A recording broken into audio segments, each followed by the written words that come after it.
suis le docteur Emmanuel Mahé, donc chef de service de dermatologie à l'hôpital Victor Dupuy d'Argenteuil.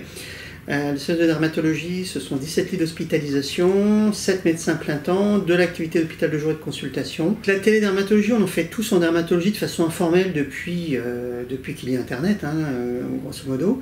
Et en fait, en 2012, il y a une opportunité, c'est-à-dire que l'ARS Île-de-France a lancé un appel à projet pour développer la télémédecine dans les centres pénitentiaires.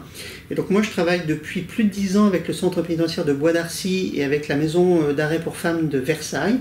Et après, ça a été une succession d'opportunités, c'est que des hôpitaux ont perdu leur dermatologue, donc on a utilisé cette solution informatique pour développer la télémédecine.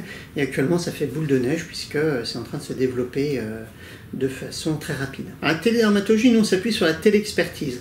On a balayé d'emblée la téléconsultation, d'abord c'est plus compliqué et en fait les Américains, ça fait plus de 10 ans qu'ils... Les dermatologues américains conseillent de ne pas faire de téléconsultation, mais de la téléexpertise. Donc nous sommes sur la téléexpertise, c'est-à-dire de l'échange de dossiers avec réponse décalée dans le temps. Donc c'est très simple, en fait le dossier est hébergé sur, le système est hébergé sur la plateforme Ortif, qui est la plateforme de télémédecine d'Île-de-France. Les gens qui ont accès à cette, en tant que demandeurs, déposent leur dossier, c'est-à-dire identifient leurs patients, racontent une histoire, chargent des photos. Dès qu'ils déposent, tout le service de dermatologie est alerté comme quoi un dossier a été déposé, et nous nous engageons à répondre dans la journée au dossier, avec un délai médian de réponse qui est de l'ordre de 3 heures, donc qui est plus qu'acceptable. Ça répond à l'enjeu des déserts médicaux.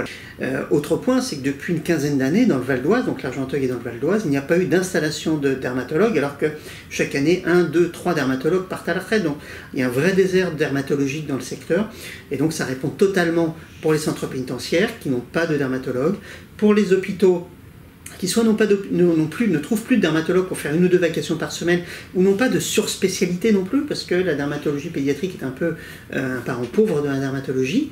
Et maintenant, on est en train d'essayer de déployer dans le secteur, vous avez eu des EHPAD, mais aussi des médecins de proximité, parce qu'il est de plus en plus difficile de trouver un dermatologue, ou avec des délais qui sont de 2, 3, voire 6 mois pour avoir une consultation. Donc ça répond vraiment au désert local francilien de dermatologues.